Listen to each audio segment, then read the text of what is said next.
Welcome to study art 11। आज हम पढ़ेंगे नहीं, जिएंगे। सो आर यू रेडी? हर घर के दरवाजे के पीछे एक सच्चाई छिपी होती है, कभी चीखों की, कभी चुप्पी की। घरेलू हिंसा। लेकिन अब हर महिला अकेली नहीं है, उसके साथ है एक कानून डिवीजन काबिज होगी। एक्ट में मिलते हैं संरक्षण आदेश, निवास आदेश, आर्थिक राहत, धनराशि सहायता और मुआवजा। और ये सब यूपीएसआई परीक्षा के लिए सबसे इंपॉर्टेंट टॉपिक्स हैं। पूरा वीडियो देख लिया तो टॉपिक का मास्टर बना दूंगा, चुटकी में मैं तैयार करा दूंगा।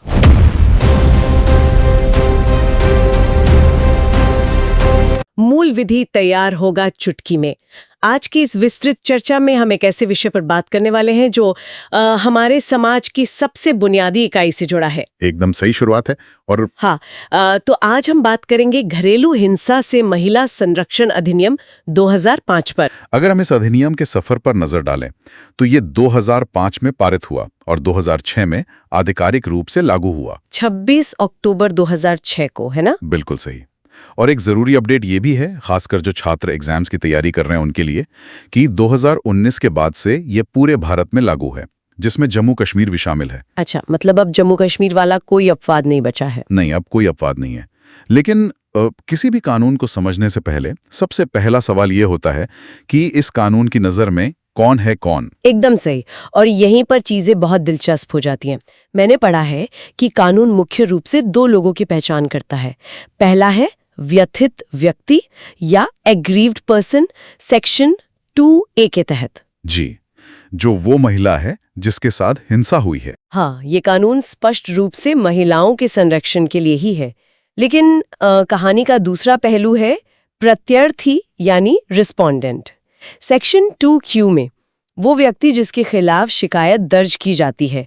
और यहाँ एक बहुत बड़ा मिथक टूटता है। वो मिथक जो हम सभी के दिमाग में बसा हुआ है। बिल्कुल। आमतौर पे जो हम घरेलू हिंसा की बात करते हैं तो हमारे दिमाग में यही छवि बनती है कि शिकायत हमेशा एक पुरुष के खिलाफ ही होगी। लेकिन सुप्रीम कोर्ट के हीरालाल पी हरसोरा बनाम कुसुम नरोत्तम दास केस ने इस पूरी धारणा को पलट कर रख दिया। वो फैसला वाकई में इस कानून के इतिहास का एक बहुत बड़ा टर्निंग पॉइंट था। इस केस से पहले कानून में वयस्क पुरुष शब्द का इस्तेमाल हुआ था, एडल्ट मेल। हाँ, जिसका मतलब था कि शिकायत सिर्फ आदमियों के खिलाफ हो सकती है। लेकिन हरसोरा केस में सुप्रीम कोर्ट ने यह साफ कर दिया कि घरेलू हिंसा की वास्तविकता इतनी सरल नहीं है। घरों के भीतर हिंसा सिर्फ एक पुरुष द्वारा ही नहीं की जाती। तो अब प्रत्यर्थी के दायरे में महिलाएं भी आती हैं। एकदम, अब महिलाएं भी इसमें शामिल हैं। इसका सीधा सा मतलब ये है कि एक पीड़ित महिला अब अपनी सास, ननद या घर की किसी अन्य महिला सदस्य के खिलाफ भी इसी अधिनियम के तहत शिकायत दर्ज करा सकती है। अगर उन्होंने उसके साथ हिंसा की है तो बिल्कुल करा सकती है। ये कानून को जमीनी हकीकत के बहुत करीब लाता है। हम सब जानते हैं कि पारिवारिक विवादों में कई बार महिलाएं ही महिलाओं के खिलाफ हिंसा का कारण बनती है। सही बात है। और इन दोनों पक्षों को, शिकायतकर्ता और जिसके खिलाफ शिकायत है, आपस में जो चीज जोड़ती है वो है घरेलू नातेदारी या डोमेस्टिक रिलेशनशिप, जो कि सेक्शन 2F में परिभाषित है। जी, कानून की नजर में ये रिश्ता तब बनता है जब लोग एक साझी गृहस्थी यानी शेयर्ड हाउसहोल्ड में एक साथ रहते हैं या रह चुके हैं। इसमें मुख्य रूप से 4 तरह के रिश्ते शामिल होते हैं। वो 4 रिश्ते कौन कौन से हैं? पहला है रक्त संबंध, जैसे भाई बहन या माँ बेटा। दूसरा है विवाह, जो सबसे आम है। तीसरा है दत्तक या गोद लिए हुए बच्चे। लेकिन इसका जो चौथा पहलू है ना, वो भारतीय कानूनी इतिहास के नजरिए से बहुत ही प्रगतिशील है। आप लिव इन संबंधों की बात कर रहे हैं ना? बिल्कुल। ये सोचना बहुत ही हैरानी भरा लगता है कि 2005 जैसे साल में, जब समाज लिव इन रिश्तों को लेकर बहुत ज्यादा रूढ़िवादी था, तब हमारे कानून बनाने वालों ने इसे इतनी स्पष्ट मान्यता दी। इसे कानूनी भाषा में विवाह की प्रकृति जैसा संबंध कहा गया है। इसे इस तरह से देखना चाहिए कि कानून निर्माताओं का फोकस विवाह प्रमाण पत्र पर नहीं था। उनका फोकस हिंसा से सुरक्षा पर था। एकदम सही। अगर कोई जोड़ा पति पत्नी की तरह एक ही छत के नीचे रह रहा है और वहां महिला के साथ हिंसा होती है, तो उसे सिर्फ इस तकनीकी आधार पर सुरक्षा से वंचित नहीं किया जा सकता कि उनकी शादी रजिस्टर नहीं हुई है या उन्होंने फेरे नहीं लिए हैं। एक बहुत ही गहरी और सुलझी हुई सोच है। अब जब ये साफ हो गया है कि इस कानून के दायरे में कौन-कौन आता है, तो एक और बहुत बड़े सवाल पर आते हैं।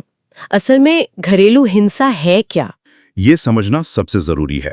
अगर हम टीवी सीरियल्स या फिल्मों को देखें, तो वहां घरेलू हिंसा का मतलब सिर्फ मारपीट या शारीरिक चोट ही दिखाया जाता है।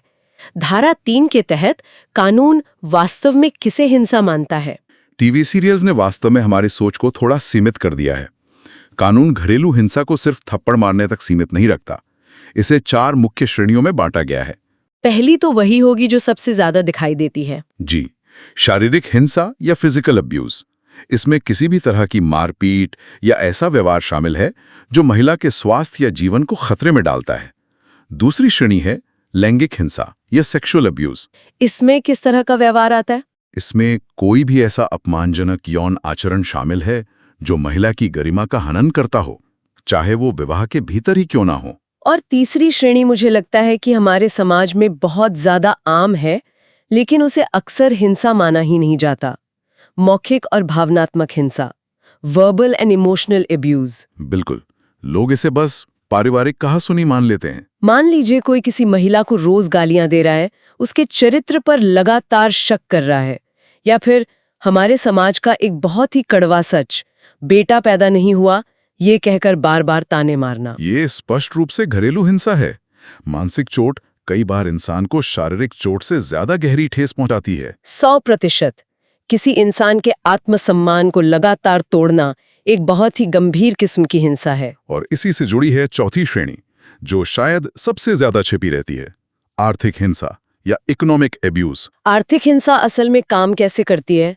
मतलब क्या ये सिर्फ पैसे ना देने तक सीमित है? ये उससे कहीं ज्यादा गहरा है।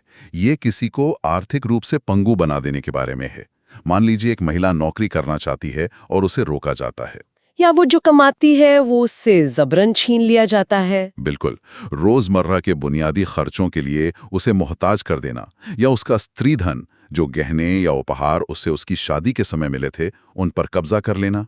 अगर किसी महिला के पास टैक्सी का किराया या अपना पेट भरने के लिए पैसे ही नहीं होंगे, तो वो उस हिंसक माहौल से बाहर कैसे निकलेगी? यही कारण है कि कानून आर्थिक संसाधनों से वंचित करने को एक बहुत गंभीर हिंसा मानता है। इन 4 श्रेणियों, शारीरिक, लैंगिक, भावनात्मक और आर्थिक, को समझना बहुत जरूरी है। लेकिन यहाँ एक बहुत ही दिलचस्प बात है जो ध्यान खींचती है, और छात्रों के लिए एक बहुत बड़ा एग्जाम नोट भी है। हाँ, वो स्पष्टीकरण देना बहुत जरूरी है। इस अधिनियम के तहत सामाजिक शोषण यानी सोशल अब्यूज को घरेलू हिंसा की परिभाषा में शामिल नहीं किया गया है। ये एक ऐसा बिंदु है जो अक्सर लोगों को भ्रमित करता है। ये एक बहुत ही बारीक और जरूरी अंतर है। तो सामाजिक शोषण को बाहर क्यों रखा गया है? देखिए, सामाजिक शोषण का मतलब हो सकता है किसी को समाज में नीचा दिखाना, सामाजिक बहिष्कार करना या जातिगत टिप्पणियां करना। ये सब निश्चित रूप से गलत है। और इसके लिए हमारे देश में SC/ST एक्ट या मानहानि के अलग कानून मौजूद हैं। बिल्कुल, लेकिन घरेलू हिंसा अधिनियम को बहुत ही फोकस रखा गया है। इसे साझी गृहस्थी और पारिवारिक ढांचे के भीतर होने वाले शोषण तक ही सीमित रखा गया है, ताकि ये कानून अपने मूल उद्देश्य से ना भटके और पीड़ित को जल्द से जल्द राहत मिल सके। तो अब ये साफ हो गया कि हिंसा क्या है, लेकिन मान लीजिए कि किसी घर में ये सब हो रहा है, तो न्याय और सहायता की ओर पहला कदम क्या होगा? यही सबसे बड़ी चुनौती होती है। अक्सर लोग पुलिस के नाम से डरते हैं, खासकर पड़ोसी सोचते हैं कि हम क्यों बीच में पड़े, कल को पुलिस हमें ही परेशान करेगी। इसी डर को खत्म करने के लिए इस कानून में सेक्शन 4 के तहत सूचना देने वाले या इन्फॉर्मर का एक बहुत ही शानदार कॉन्सेप्ट है। वो कैसे काम करता है? कानून ये समझता है कि एक पीड़ित महिला शायद खुद आगे आके शिकायत करने की स्थिति में न हो, इसलिए ये किसी भी व्यक्ति को, चाहे वो पड़ोसी हो या रिश्तेदार, ये अधिकार देता है कि अगर उसे सद्भावना या गुड फेथ में लगता है कि हिंसा हो रही है, तो वो इसकी सूचना दे सकता है। और सबसे बड़ी बात यह है कि ऐसा करने वाले व्यक्ति पर कोई दीवानी या आपराधिक दायित्व नहीं होगा। मतलब सूचना देने वाले को कोर्ट के चक्कर नहीं काटने पड़ेंगे। बिल्कुल, उस पर कोई केस उल्टा नहीं पड़ेगा। यह समाज के हर व्यक्ति को मदद करने के लिए सशक्त बनाता है। लेकिन सूचना देने के बाद सिस्टम में वो कौन सा व्यक्ति है जो पीड़ित की मदद करेगा? यहीं पर संरक्षण अधिकारी या प्रोटेक्शन ऑफिसर की भूमिका आती है ना? जी, सेक्शन 8 और 9 के तहत संरक्षण अधिकारी इस पूरे कानूनी ढांचे की रीढ़ है। राज्य सरकार द्वारा इनकी नियुक्ति की जाती है। और मैंने पढ़ा है कि जहां तक संभव हो ये महिला अधिकारी होनी चाहिए। ऐसा इसलिए ताकि एक पीड़ित महिला अपनी आपबीती सुनाते हुए सुरक्षित महसूस करे। इनका काम सिर्फ कागजी कार्रवाई करना नहीं है। तो वो और क्या क्या करती हैं? ये महिला की मेडिकल जांच करवाती हैं, उसे मुफ्त विधिक सहायता दिलाती हैं और मजिस्ट्रेट के सामने मामले की रिपोर्ट पेश करके एक पुल का काम करती हैं। और एक बार जब मामला मजिस्ट्रेट के पास पहुंच जाता है सेक्शन 12 के तहत, तो इस पूरी प्रक्रिया की गति वाकई हैरान करने वाली है। ये कानून की सबसे बड़ी ताकत है। आमतौर पर कोर्ट के मामलों में सालों लग जाते हैं, लेकिन यहाँ पहली सुनवाई केवल 3 दिन के भीतर होनी चाहिए। और इतना ही नहीं, ये प्रयास किया जाता है कि 60 दिन के भीतर मामले का निस्तारण कर दिया जाए। 60 दिन, ये स्पीड किसी भी आम कानूनी प्रक्रिया से एकदम अलग है। इस तेज गति के पीछे एक बहुत ही व्यावहारिक कारण है। जब घरेलू हिंसा होती है तो महिला अक्सर उसी घर में रह रही होती है जहां उसके साथ हिंसा करने वाले लोग मौजूद हैं। वह हर पल खतरे में है। ऐसे में उसे महीनों तक तारीखों का इंतजार करने के लिए नहीं छोड़ा जा सकता। उसे तत्काल सुरक्षा चाहिए। इसके अलावा सेक्शन 14 के तहत मजिस्ट्रेट काउंसलिंग का आदेश भी दे सकता है। और अगर निस्ता का मसला हो तो सेक्शन 16 के तहत बंद कमरे में सुनवाई यानी इन कैमरा प्रोसीडिंग्स भी हो सकती हैं, ताकि बातें सार्वजनिक न हो। ये सब सुनकर मुझे एक बहुत ही व्यवहारिक सवाल पूछना है। जब ये सारी सुनवाई हो जाती है तो उसका मतलब क्या है? मैजिस्ट्रेट वास्तव में क्या कदम उठा सकता है? मैजिस्ट्रेट के पास धाराओं के अनुसार मिलने वाली विभिन्न राहतों की एक पूरी सूची है। सबसे पहला है सेक्शन 18, संरक्षण आदेश या प्रोटेक्शन ऑर्डर। ये आदेश क्या करता है?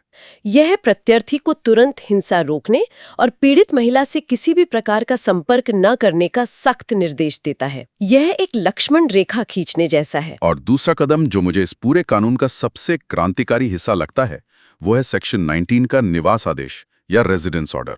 ये बहुत ही शक्तिशाली आदेश है। ये बहुत ही शक्तिशाली आदेश है। हमारे समाज में अक्सर जब भी विवाद होता है तो पहली धमकी यही दी जाती है, मेरे घर से निकल जाओ। और क्योंकि अक्सर घर के कागजात महिला के नाम पर नहीं होते, वो डर जाती है। एकदम सही विश्लेषण है ये। निवास आदेश साफ कहता है कि महिला को उस साझी गृहस्थी से नहीं निकाला जा सकता। उसे वहां रहने का पूरा हक है, भले ही उस घर पर उसका कोई कानूनी अधिकार न हो। बिल्कुल। और अगर परिस्थितियां इतनी खराब हैं कि उसका उस घर में रहना सुरक्षित ही नहीं है, तो मजिस्ट्रेट आदेश दे सकता है कि प्रत्यर्थी महिला के लिए उसी स्तर के एक अलग घर की व्यवस्था करे और उसका किराया भी चुकाए। सोचिए ये कितनी बड़ी बात है। एक झटके में महिला के सिर से बेघर होने का डर खत्म हो जाता है। लेकिन सिर्फ घर होना काफी नहीं है। इसके लिए सेक्शन 20 में धनीय अनुतोष का प्रावधान है। फाइनेंशियल रिलीफ मतलब मेडिकल खर्च और कमाई के नुकसान की भरपाई प्रत्यर्थी को करनी होगी। सही का। और इसमें एक बहुत ही संवेदनशील मुद्दा बच्चों का भी है। अक्सर बच्चों को मोहल्ले की तरह इस्तेमाल किया जाता है कि तुम पुलिस के पास गई तो बच्चों को नहीं देखने दूंगा। ये बहुत ही भयानक ब्लैकमेल है। इसे रोकने के लिए सेक्शन 21 में अभिरक्षा आदेश या कस्टडी ऑर्डर है। बच्चों की अस्थायी कस्टडी तुरंत मां को दी जा सकती है। और सेक्शन 22 के तहत प्रतिकर आदेश भी तो है, मानसिक और भावनात्मक चोट के लिए हर्जाना या कॉम्पेंसेशन। जी, ये एक पूरा पैकेज है। लेकिन यहाँ एक बहुत ही कड़वा सवाल उठता है। कागज पर आदेश देना एक बात है, लेकिन एक हिंसक इंसान को कागज के टुकड़े से कैसे रोका जाए? अगर कोई इन आदेशों को नहीं मानता है तो क्या होगा? यहीं पर इस कानून का सबसे सख्त रूप सामने आता है। नियमों का उल्लंघन करने पर पेनाल्टी है। सेक्शन 31 के तहत ना? हाँ, अगर कोई संरक्षण आदेश तोड़ता है तो 1 वर्ष तक की जेल या 20,000 रुपए जुर्माना या दोनों हो सकते हैं। और यह अपराध संज्ञेय और गैर जमानती है। कॉग्निजेबल और नॉन बेलेबल, मतलब पुलिस को अरेस्ट करने के लिए वारंट का इंतजार नहीं करना पड़ेगा और आसान जमानत भी नहीं मिलेगी। बिल्कुल। और यहाँ एक और दिलचस्प तथ्य है, अधिकारियों की जवाबदेही सेक्शन 33 के तहत। अगर संरक्षण अधिकारी अपनी ड्यूटी नहीं निभाता तो क्या होगा? तो उसे भी 1 साल की जेल या 20,000 जुर्माने की सजा हो सकती है। ये कानून की निष्पक्षता को दर्शाता है। ये सच में बेहतरीन है कि सिस्टम अपने अधिकारियों को भी जवाबदेह बनाता है। और न्याय के लिए सेक्शन 29 में अपील का भी रास्ता है। किसी भी आदेश के खिलाफ 30 दिन के भीतर सेशन कोर्ट में अपील की जा सकती है। और सेक्शन 37 के तहत नए नियम बनाने की शक्ति केंद्र सरकार के पास है। बिल्कुल, ताकि कानून समय के साथ अपडेट होता रहे। वीडियो को लाइक और शेयर कर दो, तभी होगा सिलेक्शन। अगला वीडियो चाहिए तो नीचे कमेंट करके बताओ, तभी लेकर आऊंगा।